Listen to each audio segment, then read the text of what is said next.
chers administrateurs, chers élèves, je suis très contente de vous recevoir encore une fois aujourd'hui à la deuxième édition de notre compétition du meilleur locuteur qui va être présentée par le cycle collégien secondaire, précisément par la première année du collège.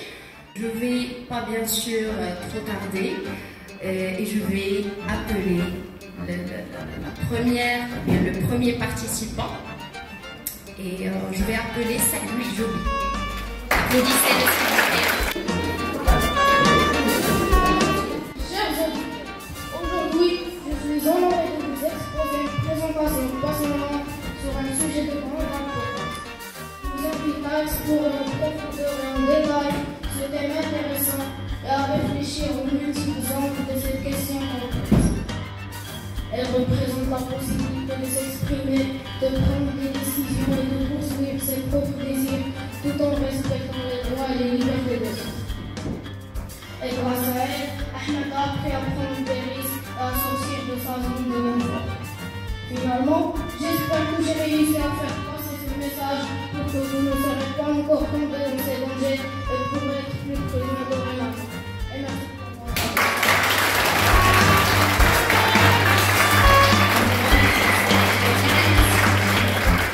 Maintenant, je tiens à appeler la deuxième participante, c'est Neda Ouad. Comment peut-on les définir et quels sont ses avantages et ses inconvénients? Internet est un moyen de communication qui permet de rester en contact avec nos amis du monde entier. Il permet notamment un enseignement inépuisable. Grâce à Internet, vous pouvez enseigner ou apprendre. Il permet notamment de rendre votre vie plus agréable. Vous pouvez énumérer de toutes les choses divertissantes qu'Internet vous offre. Cependant, même si c'est un avantage, il a par hasard diminué les habitudes de la lecture. Les médias peuvent causer une crise de vos liens sociaux et familiaux. Plus vous serez absorbé par le monde virtuel, plus vous hésiterez à rencontrer physiquement vos amis et vos proches. Enfin, je dirais que les parents ne peuvent pas interdire à leurs enfants de naviguer sur Internet. Mais en revanche, ils peuvent veiller à ce qu'il ait conscience des dangers d'Internet. Merci pour votre attention.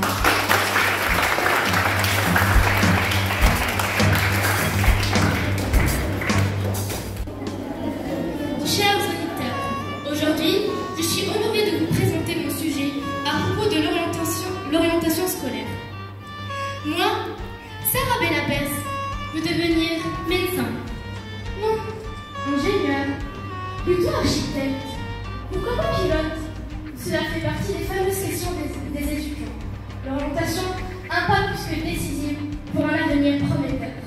L'orientation professionnelle est une étape cruciale dans le parcours scolaire de chaque étudiant. Mais malheureusement, les élèves du lycée au Maroc se retrouvent toujours face à ce problème d'orientation. Car lorsqu'on est au lycée, on n'arrive toujours pas à trancher sur ses choix d'orientation, ce qui empêche chacun d'aller droit à ses préférences. Pour y parvenir, il faut tenir compte de deux facteurs. D'une part, de vos goûts et de vos motivations, mais aussi en ayant conscience de vos atouts, de vos talents et de votre potentiel. Plus vous aurez de réponses. Les atouts d'un étudiant jouent un rôle très important dans son orientation scolaire. C'est pour ça qu'il faut les prendre en considération. J'espère que ce sujet vous aidera à mieux comprendre votre future voie. Vous pourriez vous aussi devenir la personne que vous souhaitez être. Faites de votre vie un rêve et d'un rêve une réalité.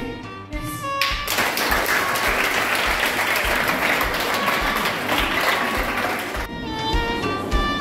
Chers auditeurs, chères auditrices, permettez-moi aujourd'hui de vous parler d'un sujet très important, qui est la persévérance.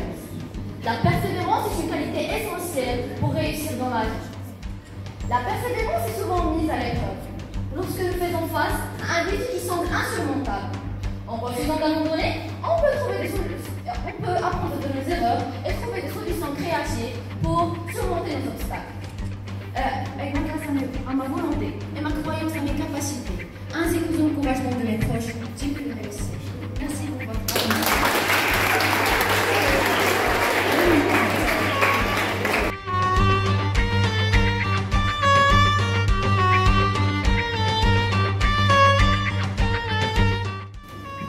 compétition tire à sa fin. Vous avez été éloquents. Nous n'avons qu'à nous louer des efforts fournis par chacun des candidats. Vous avez été excellents. Vous nous avez vraiment fait plaisir, surtout pour des élèves de première année de collège. Un grand bravo. Je suis très content.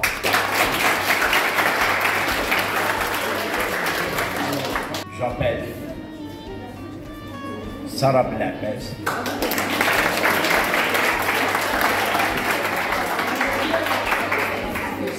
Il est dommage que la chance n'a pas souri à un garçon.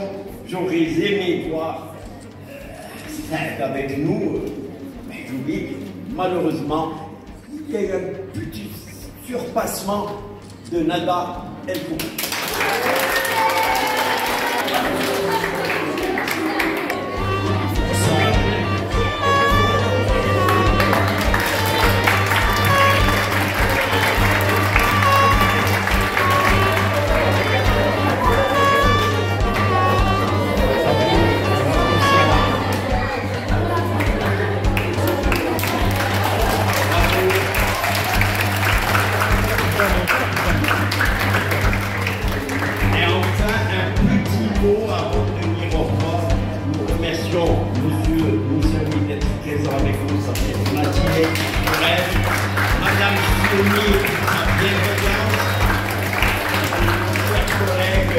Je ne sais pas si j'ai le droit de dire ça comme ça.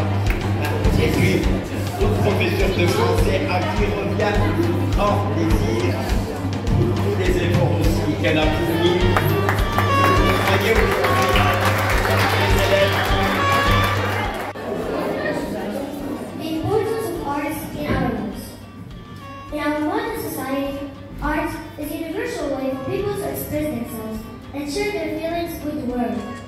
Art is an important avenue through which to connect with others, especially in times of crisis. Art is a platform for people to express themselves and live out their dreams. It helps them deal with tough times and create something beautiful. Allows teens to create online identities, communicate with others, and build social networks. These networks can provide teens with valuable support, especially helping those who experience exclusion, have disabilities, or chronic illnesses. Teens also use social media for entertainment and self-expression, and the platforms can expose teens to current events, allow them to interact and feel more confidence when traveling. It's also a fact that learning a second language improves brain functionality. Studies show that people who speak more than one language have improved memory, problem solving, and critical thinking skills, enhanced concentration, ability to multitask, and better listening skills. Sounds great, right?